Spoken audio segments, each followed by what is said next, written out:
नमस्कार, स्वागत है आपका फेडरल देश में। मैं हूं नीलू व्यास। भारतीय विदेश मंत्रालय ने एक बार फिर से अमेरिका के टॉप डिप्लोमेट कार्यकारी राजदूत जेसन मीक्स को बुलाकर ओमान के तट पर व्यापारिक जहाजों पर हो रहे हमलों को लेकर विरोध दर्ज कराया है। गुरुवार को एक और जहाज पर हमला किया गया जिसमें 20 भारतीय क्रू सवार थे। कुल मिलाकर 4 दिनों में ऐसे 3 जहाजों पर अमेरिका की ओर से निशाना बनाया गया है जिन पर भारतीय क्रू सवार थे। अब जो एक ट्वीट आया है वो ट्वीट अपने आप में कहता है, एएनआई का ट्वीट है कि MEA summons US charge affairs Jason Meeks to launch a protest against attacks on commercial vessels off the coast of Oman. Yesterday, yet another vessel with 20 Indian crew on board came under attack. The US envoy was called in by additional Secretary Americas. अब विदेश मंत्रालय ने ये दूसरी बार तलब किया है Jason Meeks को। जो ये राजनयिक हैं जेसन मीक्स, लगातार ये दूसरी बार है कि जब विदेश मंत्रालय ने इनको इस तरीके से तलब किया है। अमेरिकी हमले में 3 भारतीयों की मौत की पुष्टि भी हो गई थी, लेकिन ये दूसरी बार बुलाया गया है तो इस तलब के क्या मायने हैं? पहली बार उनको बुलाया गया तो क्या हुआ? खाली आपने एक लेटर ऑफ प्रोटेस्ट पकड़ा दिया। दूसरी बार जब वो आए तो आपने ऐसा क्या उनसे कहा, ये तो बताया जाए। क्या इस चीज को लेकर जानकारी है?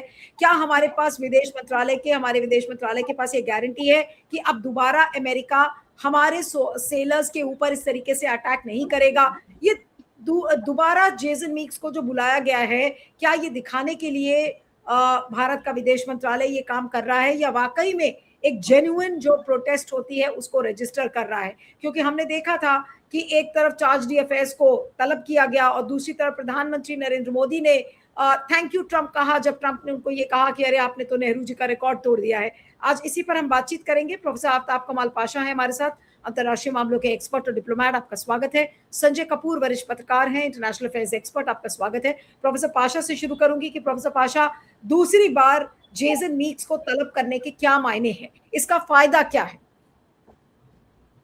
जी, मेरे ख्याल से ये सही कदम है, क्योंकि ऐसे हालत में जब लगातार 1, 2, 3 जहाज़ों पे हमला हो रहा है इस क्षेत्र में, खाड़ी में, हॉर्मुज़ के पास, गल्फ ऑफ ओमान के पास, जो सभी भारतीयों के ऊपर ये मुश्किल दौर गुजर रहा है, तो ये प्रोटेस्ट करना जायज़ है, ये लेजिटिमेट है। और इससे बढ़ के भी कई देश जाते हैं जब उनके सेलर्स को मारा जाता है या जख्मी होते हैं। तो ये मेरे ख्याल से मिनिमम जो भारत को करना था वो कर रहे हैं। लेकिन वार्निंग भी देना होगा कि ये एक से बढ़ के 2, 3 हो रहे हैं और ये सिलसिला चला आ रहा है। और ये DCM, deputy chief of mission को समन करने का, प्रोटेस्ट लॉन्च करने का मुझे कोई असर नहीं दिख रहा है। क्योंकि जो कार्रवाई करना था वो कर नहीं रहे हैं। नॉर्मली इस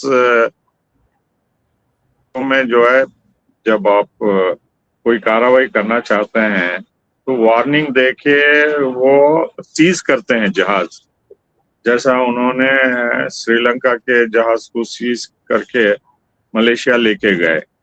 तो उन्होंने कहा कि आप सेलर सब खाली कर दीजिए और हम कमांडेर करेंगे बोल के। तो ऐसा कुछ कर सकते थे ये अमेरिकन नेवी वाले, कि जब ये कैप्टन वगैरह सब इंजन रूम में हैं, उन पे हमला करना और उनको मर्डर करना, ये बहुत सीरियस बात है। और मेरे ख्याल से जो जवाब तलब कर रहे हैं वो अभी तक भारतीय गवर्नमेंट को दिए नहीं है। क्यों किया उन्होंने, कैसा किया, किस सर्कमस्टेंसेस में किए, और हमें क्यों ओमान की मदद लेना पड़ा जब हमारे फ्रिगेट्स वहाँ नजदीक में है, वो क्यों नहीं बचा नहीं सके, और वो क्यों नहीं रोक रहे हैं ऐसे हमलों को। ये नेवी का मतलब क्या है? हम इतने महंगे महंगे जहाज वहाँ भेजे हैं, किस काम के लिए भेजे हैं? वो सिर्फ नुमाइश के लिए भेजे हैं या कुछ हमारे लोगों को, शिप्स को बचाने के लिए भेजे हैं? भारत सरकार को आंसर करना होगा कि ये फ्रिगेट्स इंडिया के क्या इंडियन कमांड में है, अमेरिकन कमांड में है, क्यों एक्शन नहीं ले रहे हैं ये, क्यों हम भारतीयों को बचा नहीं रहे हैं? तो ये एक पहलू है।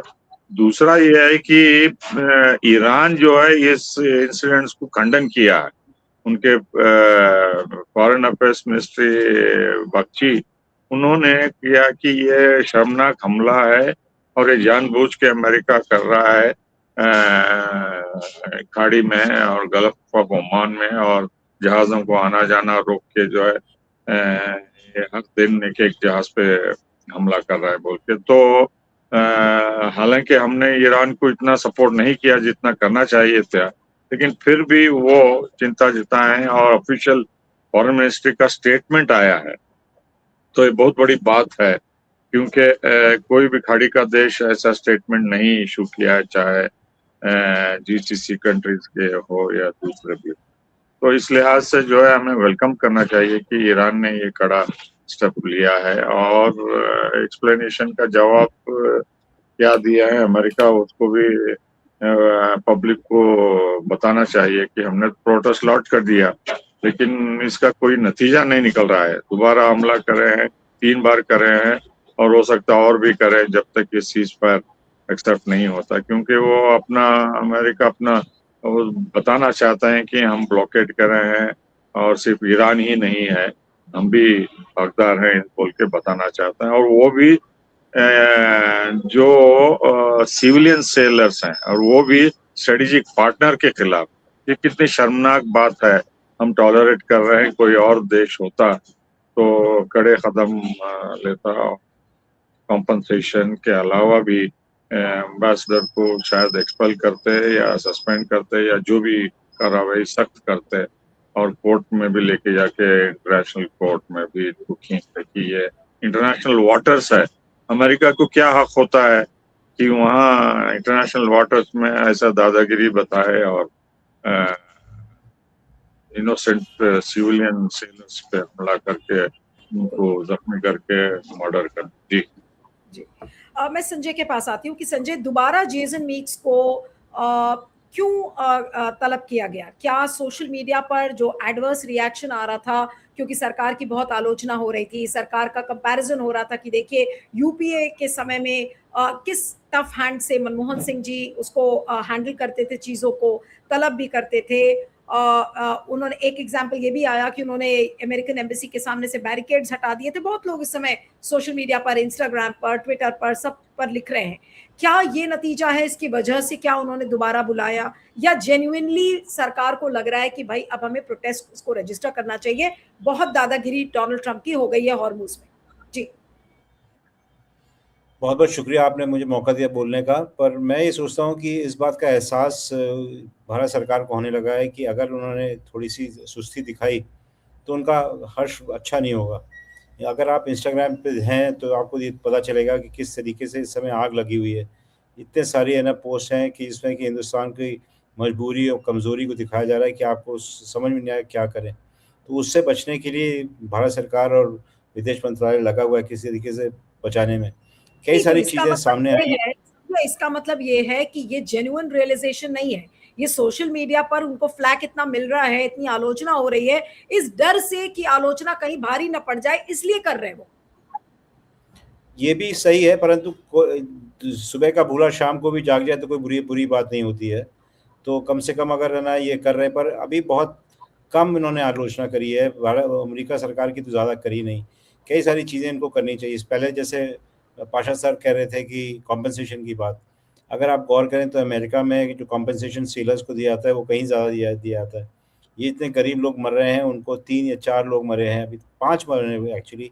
पिछले जब से युद्ध चालू हुआ 3 तो कल हुए, उसके पहले 2 और भी मरे हैं। तो उसके अंदर इनको करीब $80,000 के आसपास मिलता है। वो कहीं कम है, जबकि अमेरिका में कहीं ज़्यादा मिलता है। तो भारत सरकार को सबसे पहली बात तो ये कहनी चाहिए कि हमको अमेरिकन रेट्स में दिए।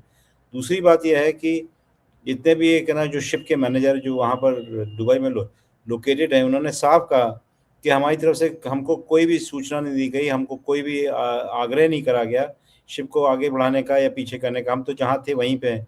उसके बाद उन्होंने जानते हेल फायर मिसाइल मारी है। ऐसी वैसी कोई ना नहीं मारी, उन्होंने हेल फायर मिसाइल मारी जिसमें लोग मरे हैं। ये अपने आप में बहुत बड़ा वॉर क्राइम है और नहीं, इसको और ये हिंदुस्तान तो की हो नहीं सरकार को सकता वॉर संजय। क्राइम। संजय, ये भी तो नहीं हो सकता ना कि हम इस बात को बिलीव करें कि अमेरिका को पता ही नहीं था कि वो जो वेसल्स थे उसमें भारतीय सेलर्स थे। हम ऐसा कैसे मान लें? उनको पता ही नहीं था ये बात? अरे उनको सब पता था, उनको तो पता था। यहाँ पर देखिए हिंदुस्तानी सेलर थे, वो बार बार उनकी गुहार सुनने को मिलती है। उन्होंने अपने लोगों अपने उनसे बताया कि हमारी बात नहीं हुई। उन्होंने अपने जो मैनेजर है जो कि दुबई में बेस्ड है उससे भी बोला कि नहीं। बस ये बात सही है कि इसका जो झंडा था वो पलाऊ का था, हिंदुस्तान का नहीं था। परंतु सबको पता था कि इसमें हिंदुस्तानी सेलर है और पलाऊ के होने से कोई मतलब नहीं है, क्योंकि ना देखिए सेलर अनार्म्ड है। अगर अमेरिकी सरकार ने मारा है उनको तो उनके ऊपर जिम्मेदारी जाती है। उनको एहसास था कि ये जो मर्चेंट शिप्स हैं, ये कोई है ना मिलिट्री शिप्स नहीं है, कोई वॉर शिप्स नहीं है, कोई नेवी शिप्स नहीं है जिसको इस तरीके के हथियारों का इस्तेमाल करें। उन्होंने हथियार इस्तेमाल करे और वो भी हेल फायर। ये भी नहीं कि कोई ये जो युद्ध के मैदान में इस्तेमाल करे जाते हैं उनको इस्तेमाल किया। ये भी नहीं कि हवा में मारते हैं डराने के लिए, कि क्योंकि ये तो कोई भी बंदूक से भी डर जाते हैं, उन पर इतनी बड़ी मिसाइल मारने का क्या मतलब था। तो ये साफ दिखाई पड़ रहा है कि ये डराना ही नहीं, ये से एक है ना सूचना देना चाहते थे कि हिंदुस्तानी सेलर्स को, भारत सरकार को, कि उनका मंशा कुछ और है और ये मंशा हमको पूरी तरह से दिखाई नहीं पड़ रहा है। पाशा साहब हो सकता है इस पर थोड़ी सी प्रकाश डालें कि वो जानते हैं कि हिंदुस्तान पूरी तरीके से इनकी चाटुकारिता कर रहा है, उनके साथ है युद्ध में, तब है ना ऐसी हरकतें क्यों कर रहे हैं, वो क्या चाहते क्या है हिंदुस्तान से, ये वाली देखने वाली बात है। और ये इसका असर धीमे-धीमे भारत सरकार के विदेश मंत्रालय पे भी पड़ रहा है। उनका जो पूरा रुख है उसमें थोड़ा बदलाव आया है और ये बहुत वेलकम है, इसको वेलकम करना चाहिए और कठोर भाषा में इसका इस्तेमाल करना चाहिए जो कि उनको जो करी है।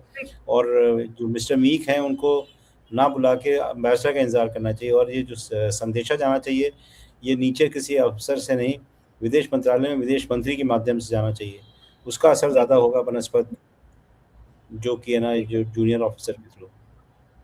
मैं पाशा साहब के पास आती हूँ कि पाशा साहब, हम लोग इतने दिनों से बात कर रहे हैं कि भाई इस पर कॉम्पेंसेशन, मुआवजा, एक प्रॉपर मुआवजा होना चाहिए। अगर अमेरिका आज भारत की जगह होता और अमेरिकी सेलर अगर मारे गए होते इस तरीके से, तो अमेरिका क्या करता भारत के साथ? आज भारत उतना कड़ा कदम क्यों नहीं उठा पा रहा है? और सबसे बड़ी बात यह है कि खबरें खाली इतनी आ रही हैं, अरे दोबारा बुलाया, पहली बार बुलाया जेसन मीक्स को, अरे बुलाकर आपने किया क्या? ये तो बताया नहीं किसी को। आपने क्या किया? उनसे क्या मांग की? आपने क्या बातचीत की? उसको अंडर रैप्स रख रहे हैं। ये समझ में नहीं आ रहा है। तो आखिर पता कैसे चलेगा कि क्या कड़ा रिएक्शन दिया है? इससे तो ये भी इंप्रेशन जाएगा ना कि बुलाया उनको दोबारा, कॉफी पिला के, बिस्किट खिला के उनको बाहर भेज दिया, कहा कि ठीक है अब कैमरे पे बोलने के लिए कम से कम आपकी एंट्री दर्ज हो गई कि विदेश मंत्रालय ने आपको तलब किया, हम इसको ऐसे कह देंगे। ये सब भी तो होता है डिप्लोमेसी में। जी, देखिए अब मेरा ख्याल से ये चार्ज अफेयर्स को बुला के प्रोटेस्ट नोट करना, ये कोई भी अमेरिका के न्यूज़पेपर या मीडिया चैनल में रिपोर्ट नहीं हुआ है। सिर्फ इक्का दुक्का से रिपोर्टिंग हुई है। लेकिन अगर फॉरेन मिनिस्टर या प्राइम मिनिस्टर इस पर टिप्पणी करके अमेरिका के प्रेसिडेंट को एड्रेस करते हैं कि ये आप क्या कर रहे हैं, रोकिए, वो हेडलाइंस होगा और वहाँ इसको सीरियसली लेंगे। तो अब मेरा ख्याल से ये लोअर लेवल डिप्लोमेट को बुला के प्रोटेस्ट नोट देना कुछ माने नहीं रखता है। लेकिन मेरे ख्याल से जो संजय कपूर ने सवाल उठाया है, जो मेन मुद्दा है कि अब ये एमओयू साइन होने वाला है ईरान और अमेरिका के बीच में बहुत करीब, इस हफ्ते नहीं तो बहुत जल्द। तो अब उसमें सैंक्शंस रिलीफ देने की बात हो रही है ईरान को, जिससे वो तेल एक्सपोर्ट कर सकता है। तो चूंकि अब ईरान का तेल मार्केट में आएगा और वो सस्ता होगा, डिस्काउंट भी देने के लिए तैयार होंगे ताकि वो अपना रेवेन्यूज बढ़ाए। तो पहला बायर जो है, बिडर या बायर इंडिया होगा। तो अब अमेरिका को डर है कि उनका तेल का डिमांड कम हो जाएगा और चूंकि उनका तेल महंगा है तो हम फॉरेन एक्सचेंज बचाने के लिए ईरान का तेल खरीदेंगे बोलकर ये जो टैंकर्स ला रहे हैं तेल या पहले लाते थे उनको टारगेट करके डिसेबल किया जा रहा है, मेरा एक ये सोचना है। तो ये जो है पहले की तरह वो दबाव डाल रहे हैं कि आप किसी भी तरह ईरान से तेल मत खरीदिए, ट्रेड मत रखिए बोलते, तो ये दबाव हो रहा है। तो भारत को जो है अब फैसला करना होगा कि भारत महंगा तेल अमेरिका से या दूसरे देशों से $157 बास्केट प्राइस में लेने के लिए तैयार है, या सस्ता तेल जो ईरान से नजदीक में है उसको खरीद के हमारी फॉरेन एक्सचेंज बचाना है, क्योंकि काफी 3 महीने से डिप्लीशन हुआ है हमारे फॉरेन एक्सचेंज में। और एक वजह जो आरबीआई ने गोल्ड बेचा है, तो वो डॉलर खरीदने के लिए, क्योंकि आपको तेल खरीदने के लिए डॉलर चाहिए, क्योंकि व्यापार जो है तेल का सिर्फ डॉलर में होता है। सिर्फ चीन जो है रूस सऊदी अरेबिया से युआन में बेच रहा है, तो हम वो नहीं कर रहे हैं। तो ईरान से हम अगर तेल लेते हैं तो वो इंडियन रुपी में भी कर सकते हैं, जैसा उनका अकाउंट है कलकत्ता में यूनियन बैंक में, तो हम डॉलर को सेव कर सकते हैं। तो ये अमेरिका को पसंद नहीं है कि ये हमें इंडिया अगर ईरान से खरीदता है रुपयों में, तो वो धीरे धीरे डी डॉलराइजेशन की तरफ ब्रिक्स का जो एजेंडा है उसको भारत सपोर्ट करेगा बोल को ये चेतावनी है, ये वार्निंग है कि आप ब्रिक्स के एजेंडे से दूर रहिए, वरना हमारी नेवी है और आपके जहाजों को जहां भी हैं रजिस्टर्ड उनको निशाना बनाएंगे बोलते हैं। ये उनका प्लान मुझे लगता है। लेकिन भारत को जो है इस समय जो कि लगभग न्यूट्रल हैं हम, हालांकि इजराइल के झुकाव में है, अमेरिका के सपोर्ट में है, लेकिन ईरान को हम इतना प्रोवोकेशन भी नहीं किए हैं अभी तक। तो जंग के बाद, सीजफायर के बाद जब अमन होता है, पीस लौट के आती है इस क्षेत्र में, स्ट्रेट ऑफ हॉर्मुज खुलता है, तो हमें बाकायदा ईरान से इंपोर्ट करना होगा। और इसके प्राइजेस भी गिरने की संभावना है, 70 के करीब आने की उम्मीद है।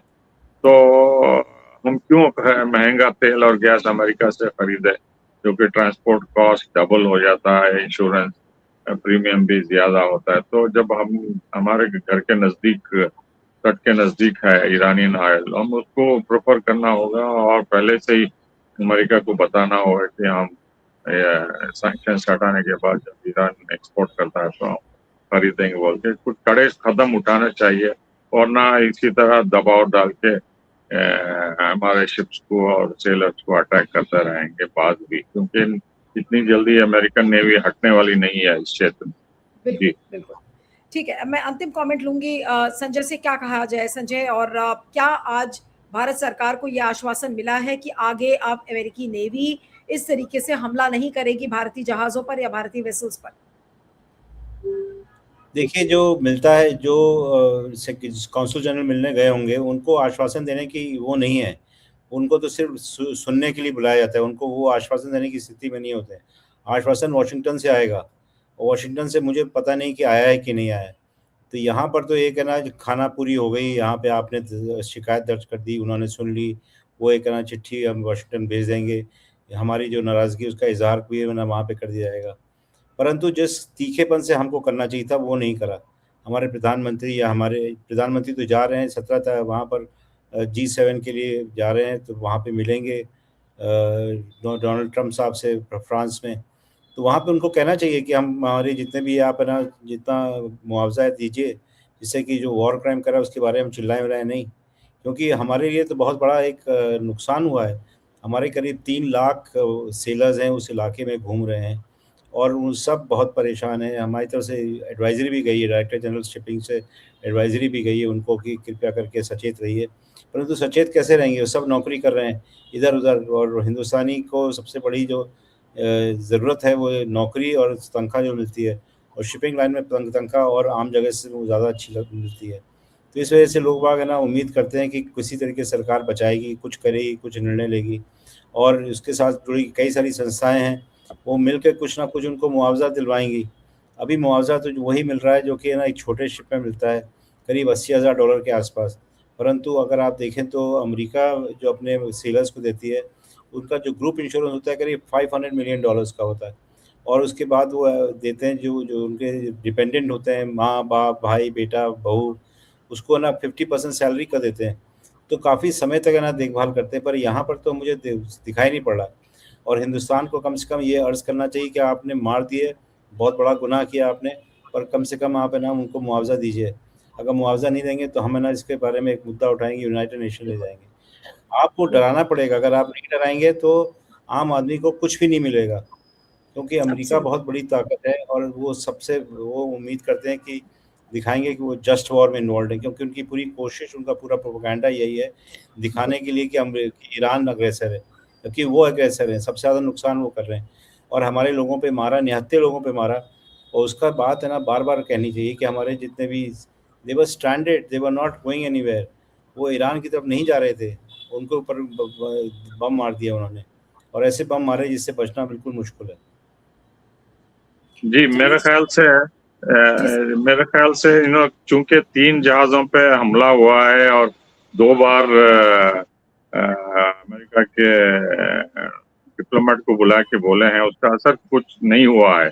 मेरे ख्याल से अब टाइम आ गया है जयशंकर को, हमारे विदेश मंत्री को, रूबियो को कॉल करके बोलना होगा कि पहले तो इसको खत्म करिए और कंपनसेशन दे के इस मामले को सुलझाना चाहिए बोल के ऑफिशियल हैंडआउट प्रेस को देना चाहिए कि हमने ये कार्रवाई की है, क्योंकि सीडीए को बुला के कोई फायदा नहीं हुआ है। अमेरिका लगातार हमला करता रहा है, लोगों को मार रहा है। तो अब फॉरेन मिनिस्टर को कम से कम मिनिमम इंटरवीन करके मार्को रूबियो से बात करनी होगी और प्रेस स्टेटमेंट देना होगा, ताकि पूरी प्रेस, ग्लोबल प्रेस इसको नैरेटिव बोल के चलाए और कुछ असर हो अमेरिका के ऊपर। जी बिल्कुल। चलिए, आप दोनों का बहुत बहुत शुक्रिया। विदेशी चैनल तो काफी इसके बारे में जिक्र कर रहे हैं, हम कह रहे हैं कि विदेशी अखबार और चैनल तो काफी जिक्र कर रहे हैं, जैसे हम कर रहे हैं इसके बारे में। बिल्कुल बिल्कुल, नहीं, विदेशी चैनल इसके बारे में खूब चर्चा कर रहे हैं और अपने भारत के जो सॉफ्ट टोन है उसके बारे में बात कर रहे हैं, लेकिन हमारा गोदी मीडिया तो चुप है, मेन स्ट्रीम मीडिया इस पर बात ही नहीं करता। चलिए, देखना होगा, देर आए दुरुस्त आए, कम से कम कुछ तो हो इस देश में। आप दोनों का बहुत बहुत शुक्रिया। Pasha sir, Sanjay, thank you so much for joining.